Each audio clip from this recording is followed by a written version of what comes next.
ये स्टेटमेंट कौमी असेंबली में दोहराया गया है, क्योंकि ये स्टेटमेंट इससे पहले तैयार किया गया था और इस स्टेटमेंट के बारे में पहले डिस्कशन हो चुकी थी और बाद में अयाज सादिक साहब ने बाकायदा प्लान के साथ कौमी असेंबली के फ्लोर पे खड़े होकर ये स्टेटमेंट दिया, क्योंकि इससे पहले जितने स्टेटमेंट आए थे उन पे फौज की जानिब से कोई रिएक्शन नहीं आ रहा था। किसी कौम से आप उसकी फतह छीन लें और ये कहें कि उस दिन तो आपको फतह नहीं हुई, आपकी तो टांगे कांप रही थी, आप तो डरे हुए थे। टांगे कांपने और पसीनों को चाहे आप शाह महमूद कुरैशी के खाते में डाल दें, चाहे उसको आर्मी चीफ के खाते में डाल दें। तो गुजारिश है कि जब आपने ये बयान दे दिया और उसके बाद इंडिया के मीडिया ने उसको जिस तरह उछाला, आर्मी चीफ फौज इस इशू पे पल्स ले रही थी बार बार लोगों की, अपने जवानों की, अपने अफसरों की। तो जब इन्होंने इंडिया का बारूद छोड़ा जिस पर इंडिया में जश्न मनाया गया, जब आप उस फतह को शिकस्त में तब्दील करेंगे तो क्या पाक फौज का जवान जो इस वक्त LOC पे लड़ रहा है या जिनके घर में शहीदा की एक फहरिस्त है वो खामोश रहेंगे? उनका DGI-SPR का आज जो बयान था नेचुरल था, ना करते तो ये स्टेटमेंट है जी, सियासी बयानात पर फौज में हर सतह पर सख्त गमो गुस्सा पाया जाता है। ये स्टेटमेंट नहीं, यकीनन मैं कह रहा हूँ पल्स ली गई है। फौज याद रख लें, हर चीज़ बर्दाश्त कर लेगी। जब आप इंडिया के नीचे लगाने की उन्हें कोशिश करेंगे ना, ये नामुमकिन है। आप बाजवा सबको टारगेट करते रहे, वो नहीं बोलेंगे। DGI को करते एज ए फौज अदारा आप कहेंगे कि अभिनंदन आपने खौफ के मारे दे दिए, शाह महमूद कुरैशी उसके हवाले कर सकता था, पकड़ा तो फौज के, अभिनंदन तो फौज के पास था। उनको उन्होंने भी याद सादक बच्चे नहीं आ। इमरान खान साहब नहीं मिले आर्मी चीफ से? किस आर्मी चीफ से नहीं मिले वो?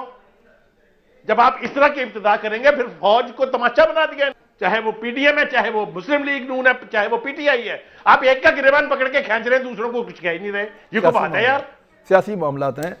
ये अपने परफॉर्मेंस करें सर, ना। आपका पॉइंट ऑफ ये व्यू अपने दिफा के लिए फौज को क्यों ले आते हैं बीच में? अयाज सादिक साहब का एक दफा इसको सुने और इस एंगल से सुने कि वो किस तरीके से कह रहे हैं, पॉजेस कहां ले रहे हैं। सुनाए जी।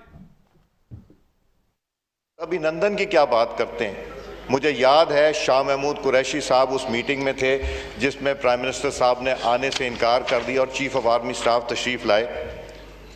पैर कांप रहे थे, पसीने माथे पे थे और हमसे शाह महमूद साहब ने कहा, फॉरेन मिनिस्टर साहब ने, कि खुदा का वास्ता है अब इसको वापस जाने दें, चूंकि 9 बजे रात को हिंदुस्तान पाकिस्तान पे अटैक कर रहा है।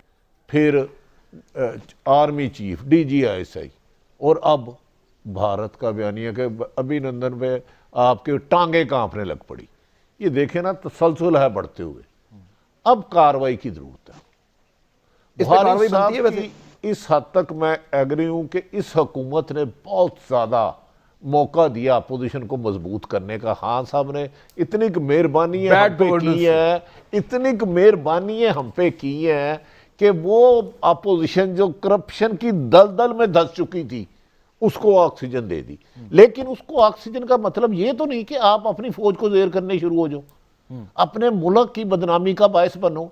आपका भारत से तो हम क्रिकेट हारना बर्दाश्त नहीं करते, वो हमारे बच्चे बुजुर्ग तक हम मरने मारने पे तैयार हो जाते हैं। आपने जीती जंग जिसे दुनिया ने तस्लीम किया कि पाकिस्तानी फौज ने बर वक्त कार्रवाई करके इंडिया को आईना दिखाया, जिसकी वजह से उसने मिसाइल फिक्स किए हुए लड़ाई का प्रोग्राम कैंसिल किया और मिनटों पे आके अभिनंदन लग गया। वियना कन्वेंशन के तहत आपने उसको देना था। लेकिन अगर ये हुकूमत पे हमारी इस्टेब्लिशमेंट रही तो मेरा ख्याल है नून लीग आइंदा और अटैक करेगी। अब कार्रवाई की जरूरत है, अगर कहीं बनती है बिला वजह ना करें। जो नून लीग का इस पे मकसद क्या है, वो चाहते क्या है इससे, मुझे ये बताएं सादा सादा। वो चाहते हैं आज नवाज शरीफ साहब को वजीर आजम बना दें। वो तो नहीं हो सकता ना, कैप्टन सफदर को आर्मी चीफ, मरियम को बना दें आप चीफ जस्टिस। नहीं, फिर इससे कम फिर आप भुगते, फिर ठीक है, फिर जनरल मुस्तफा साहब सलूट करने के लिए तैयार हो जाए। वो तो उन्होंने कहा कि मेरे पास हुकूमत नहीं है तो फिर मैंने किसी को नहीं रहने देना। जनरल साहब को मैं जाता हूँ मैं सर क्या हल क्या है? अब सर हल क्या है? बुखारी साहब देखें, नून लीग को क्या दें कि वो बस कर दे ये। अब देखें उनको अगर पकड़ेंगे, देखो जनरल बाजवा दोबारा बदला ले रहे हैं, पकड़ेंगे तो वो कहेंगे देखो जनरल फैज बदला ले रहे हैं, और वो पकड़ेंगे तो देखो वही जुल्म हो रहा है जो हमारे साथ हमेशा होता है। और स्टेटमेंट उनका ये है, अब वो एक और स्टेप आगे जाएंगे, फिर आगे जाएंगे, फिर आगे जाएंगे। सर कितना रोकिए, क्या कहें उनको, क्या दें?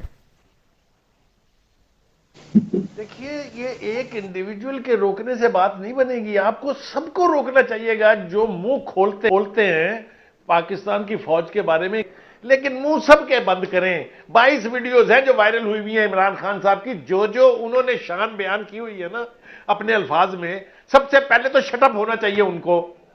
किसी ने कहा, हम में से किसी ने जिक्र किया कि वो भी माशाअल्लाह फौज के बारे में कोई आला ज़र्फ का मुजाहरा नहीं करते रहे।